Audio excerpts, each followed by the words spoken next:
अच्छा माँ, चलू ऑफिस। मुस्कान, माँ के पैर छुओ तुम भी। मैं क्यों छू पैर? ऑफिस तो तुम जा रहे हो ना, तुमने छू लिए, मैं तो घर पे ही हूँ। जल्दी जल्दी, मुझे देर हो रही है ऑफिस के लिए, जल्दी।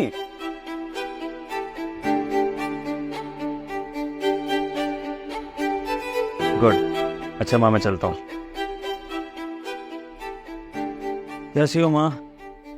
मुस्कान, माँ के पैर छुओ ना। यार एक बार छू लिए ना, हो गया। तुम मुझे बताओगे कि क्यों बार बार पैर छूने के लिए कह रहे हो? मुस्कान,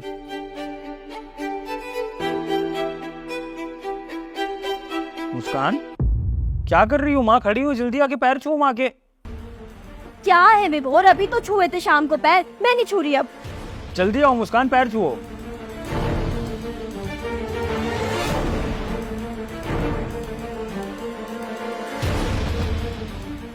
गुड मॉर्निंग। मुस्कान, अभी तक लेटी हुई हो? अरे माँ आई है, इनको गुड मॉर्निंग विश करो, उनके पैर छुओ। विभोर क्या ड्रामा है? अरे थक चुके हो मम्मी जी के पाँव छू चुके, सुबह शाम बस पाँव छुओ पाँव छुओ। अरे कमर में दर्द हो गया है मेरी। चाहते क्या हो तुम? पर अगर तुम्हारे दिल में तुम्हारी माँ के लिए प्यार और इज्जत है ना, तो वो चीज ऐसे पैर छू के हाथ जोड़ के शो नहीं होती। ये सब दिखावा है। तो मेरे घर वालों ने भी मुझे यही सिखाया है कि बेटा, अगर तुम्हारे दिल में किसी के लिए प्यार है, इज्जत है, तो उसके लिए कुछ करो। लेकिन इसका मतलब ये नहीं है कि उसके पाँव छूते रहो, उसके आगे हाथ जोड़ के बैठे रहो। मैं मम्मी जी को प्यार करती हूँ, उनकी इज्जत करती हूँ, लेकिन मैं दिन रात इनके पैर नहीं छू सकती हूँ तुम्हारी तरह, समझे तुम? पर अगर तुम्हें मुझसे पैर छुआने हैं ना मम्मी जी के, तो मुझे रीजन बताओ कि क्यों करते हो तुम ये सब। बेटा शांत हो जाओ, मैं तुम्हें बताती हूँ। तुम्हें पता है, जब तुम्हारी शादी नहीं हुई थी, इस घर में बस मैं और विभोर ही तो थे, और हम दोनों आए दिन एक दूसरे से लड़ते रहते थे। पता नहीं, छोटी छोटी बात पर हम दोनों की कहासुनी होती रहती थी, और इस लड़ाई के चक्कर में हफ्तों हफ्तों हम दोनों एक दूसरे से बात तक नहीं करते थे।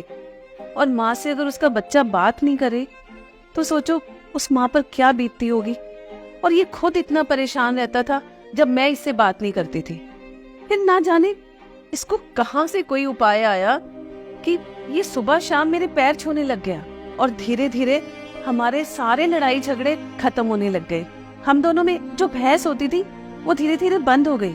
और जब जब ये मेरे पैर छूता था ना, तो मेरे दिल से इसके लिए दुआएं निकलती थी।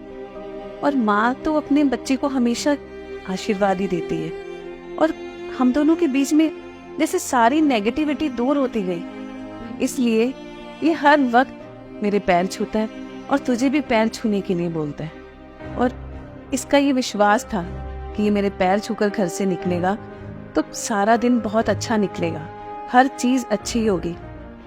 जब वो माता पिता का आशीर्वाद लेते हैं ना, तो हमारी जिंदगी में सब कुछ अच्छा होता है। नेगेटिविटी तो जैसे खत्म ही हो जाती है। और यकीन मानो, जब से मैंने माँ के पैर छूना शुरू करे हैं ना, हमारे घर से सारी नेगेटिविटी चली गई। और ये तो साइंटिफिकली प्रूवन भी है कि माँ बाप के, बड़े बुजुर्गों के पैर छूने से उनका आशीर्वाद मिलता है, पॉजिटिव एनर्जी मिलती है। और फिर तुम्हें तो पता है कि मैं मंदिर नहीं जा पाता हूँ, भगवान के दर्शन नहीं कर पाता हूँ, लेकिन अगर मैं अपने माँ के चरण छू रहा हूँ, उनकी इज्जत कर रहा हूँ, तो कहीं ना कहीं मैं भगवान को ही तो पूज रहा हूँ ना। और वैसे भी कहा जाता है कि माँ बाप के चरणों में स्वर्ग होता है। मुझे तो ये समझ नहीं आता कि लोग मंदिर में जाके माथा टेकते हैं, लेकिन जो भगवान हमारे घर में होते हैं उनको पूछना क्यों भूल जाते हैं।